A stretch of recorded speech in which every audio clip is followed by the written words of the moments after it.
샬롬. 오늘도 하나님의 말씀으로 하루 시작하신 여러분들에게 하나님의 은혜와 평강이 충만하게 넘치시기를 축복합니다. 하나님께서 대제사장의 옷에 대해서도 구체적으로 가르쳐주고 계시는 본문이죠. 가장 겉옷은 조끼 형태의 에봇이라고 합니다. 에봇의 이 견대에는 이스라엘 아들들의 이름을 새겨서 12지파를 상징하는 기념 보석을 달았다고 우리가 이전에서도 한번 말씀 나눈 적이 있었죠. 이렇게 상세하게 소개된 제사장의 옷을 통해서 하나님이 그냥 옷을 잘 만들어라 이런 게 아니시잖아요. 그래서 그 옷을 통한 하나님의 교훈을 우리가 알 수 있어야 합니다. 첫 번째로 우리가 될 것은 에봇의 아름다움에 담긴 교훈에 대해서 나눠봐야 됩니다. 이스라엘 백성이 하나님의 명령대로 금실, 청색, 자색, 홍색실, 가늘게 꼰 배실로 대제사장의 에봇을 만들었습니다. 대제사장의 겉옷은 평범한 청색 옷이었지만 그 위에 입은 에봇이 이처럼 화려한 색실로 정교하게 장식하도록 했습니다. 지금은 남아있지 않지만 이제 구전을 통해서 또 이런 자료를 통해서 어느 정도 복구를 할 수 있겠죠. 이러한 이중성은 뭘 상징하는 거예요? 구약의 대제사장이나 그들이 입었던 에봇은 대제사장으로 오신 예수님을 보여주는 그림자입니다. 예수님은 대제사장의 겉옷처럼 보잘것없는 외모를 지니신 분이시지만 에봇의 화려한 다섯 색상처럼 하나님의 아들로서 놀라운 면모를 지니셨다라는 것이죠.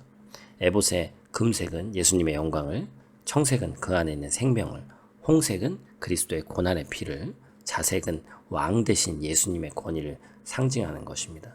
그리고 가늘게 꼰 흰 배실은 죄를 용서하시는 예수 그리스도의 은혜를 상징하는 것이죠. 예수님은 이 다섯 가지의 색상이 상징하는 대제사장의 권위를 갖추신 분이시고 이 땅에서 그에 합당한 삶을 사셨습니다.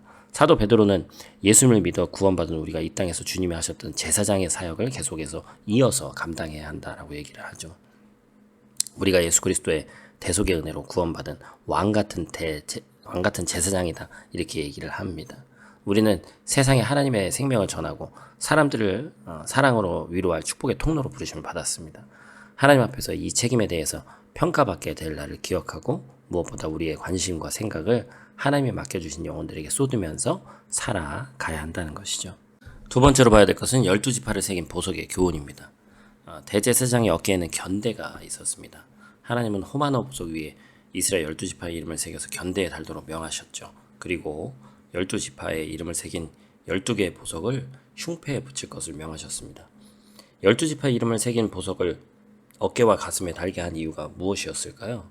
이스라엘 12지파의 이름을 견대해 두신 것은 대제사장이 그들에 대한 책임을 다해서 그러한 것을 가르치기 위함인 것이죠.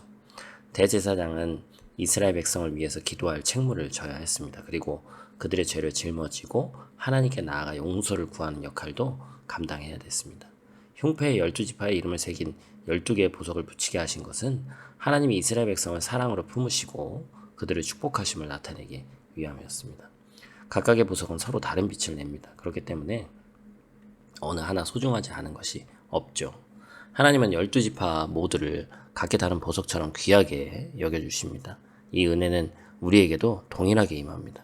우리는 자신의 소중함을 인지하지 못한 채 살 수도 있죠. 오히려 다른 사람들과 비교하면서 자신을 초라하게 여기며 살 수도 있습니다. 그러나 하나님이 우리 각자의 이름을 기억하시고 우리를 깊이 사랑하신다는 것을 기억해야 합니다.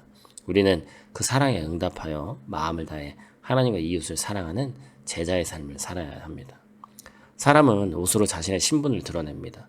이스라엘의 대제사장은 자신이 맡은 임무에 합당한 옷을 입고 거룩한 직무를 감당했습니다.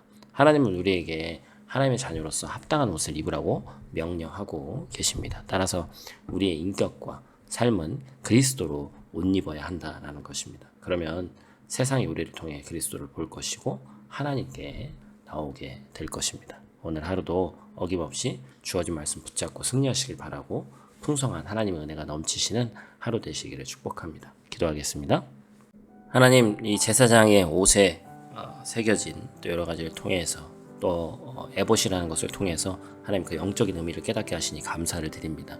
에봇에 새겨진 이스라엘의 12아들의 이름은 지워질 수도 있고 없어질 수도 있습니다. 하지만 예수 그리스도 안에 새겨진 우리의 이름은 절대로 지워지거나 사라지지 않는다는 것을 믿사오니 예수 그리스도 안에서 하나님의 백성된 우리가 영원한 영광의 나라를 소망하고 거룩한 예수 그리스도의 옷 입은 자로서의 삶을 살아갈 수 있는 우리 될 수 있도록 도와주시옵소서. 오늘 하루도 타인에게 눈치 보는 삶이 되는 것이 아니라 하나님 앞에서 어떻게 살아야 될지를 우리가 깨닫고 또한 묵상하며 승리하는 오늘 살기를 원하오니 하나님 동행하여 주시옵소서. 오늘 하루도 눈동자같이 지키시길 원하며 우리의 구원자 되신 예수님 귀하신 이름으로 기도드립니다. 아멘.